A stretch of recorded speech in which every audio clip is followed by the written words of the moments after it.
Speaker Feliciano Belmonte Jr., Chief Justice Renato Corona, Mr. Ramon del Rosario, Mr. Hubert de Abril, Mr. Pirino Palafox Jr., Mr. Edilberto de Jesus, Ms. Marife Zamora, members of the Cabinet President, namely Secretary Purisima, Secretary Singson, Secretary Baldos, Secretary Domingos, Secretary Abad, Comelec Commissioner Gastagman, representatives from the international organizations, local government units, NGOs, and the business sector, fellow workers in government, honored guests, mga minamahal ko pong kababayan, magandang umaga po sa inyo lahat. I am happy to be with all of you today to encourage all of you to participate in the Integrity Initiative. As you know, integrity was one of the battle cries of my campaign, and for the past 15 months, we have taken that battle cry to heart, working to foster a culture of integrity in government. In this regard, I am proud to announce that we have made some progress. We have been able to appoint people of unquestioned ability and integrity to important posts in government, from Laila de Lima, Secretary of Justice, Grace Tan and Heidi Mendoza to the Commission on Audit, to Conchita Carpe Morales as our Ombudsman. Integrity has likewise shaped our budgeting process, which has saved our taxpayers billions of pesos simply by cutting funding for wasteful projects and putting the money to where it will benefit Filipinos the most. Efficient spending has allowed us to allocate a larger chunk of the budget to social services and defense, two sectors that have for so long lacked sufficient resources. The Department of Budget and Management has also taken initiative in fostering this culture of transparency. In the 2011 national budget, for example, there were provisions that mandated all national departments and agencies to publish important budget information and finance and performance indicators on their respective websites. In the same vein, the Department of Interior and Local Government also made significant changes, requiring all local government units to disclose on local bulletin boards, newspapers, and websites how they spent their funds. We have also been trying to enjoin the citizenry to take a more active role in governance. This year, we had 6 national government agencies and 3 government corporations start a consultative budget preparation process, allowing us to engage civil society organizations in preparing the 2012 national budget. We also created a layman's version of the 2011 national budget so that more people can understand how the government is spending their money.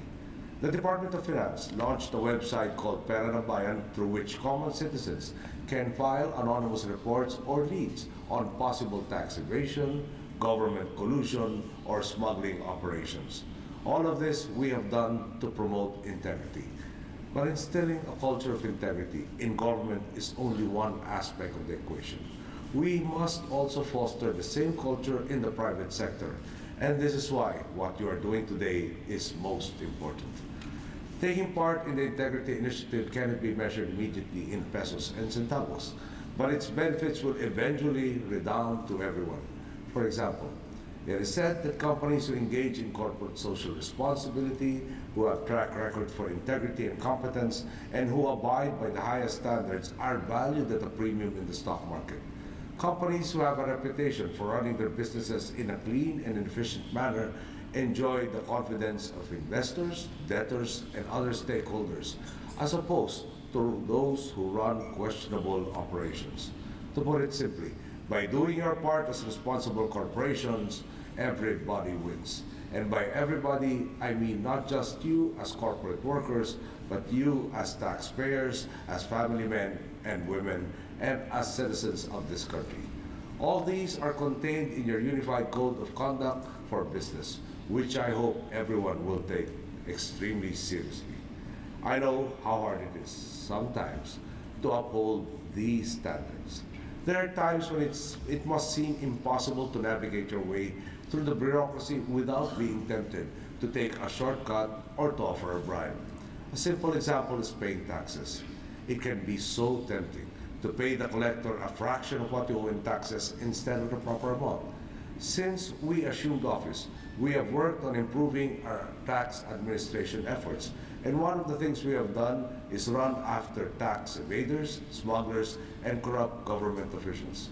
Since July 2010, a total of 61 tax evasion cases and 43 smuggling cases have been filed with claims totaling around 26 billion pesos and 54 billion pesos respectively. As we continue to monitor these cases, I am happy to report that our campaign against tax evaders and smugglers is paying off. From January to July this year, revenues collected already increased by 13.47% year-on-year. Imagine how much money has been lost over the years.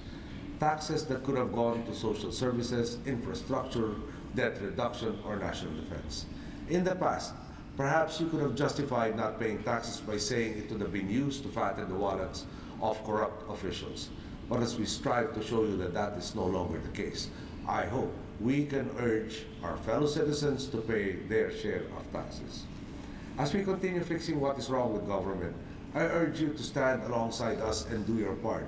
This will not be easy, but if we work on it, if we choose not to shirk our responsibilities as individuals, then everybody will get the message and act fast and accordingly.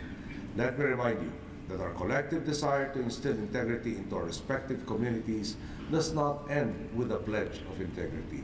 We are now obliged to live up to this pledge. Next week, I will be in the United States for some very important meetings. I was invited by President Obama, among others, to talk about open governance.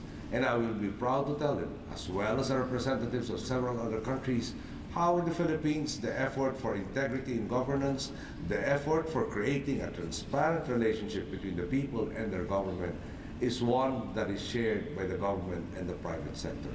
I would like to thank all of you for your participation, and I am hopeful that you can all follow through on your respective commitments. This is the first ever Integrity Summit, but I hope to see even more participants from the private sector when the second one comes around. Again, congratulations, thank you, good day.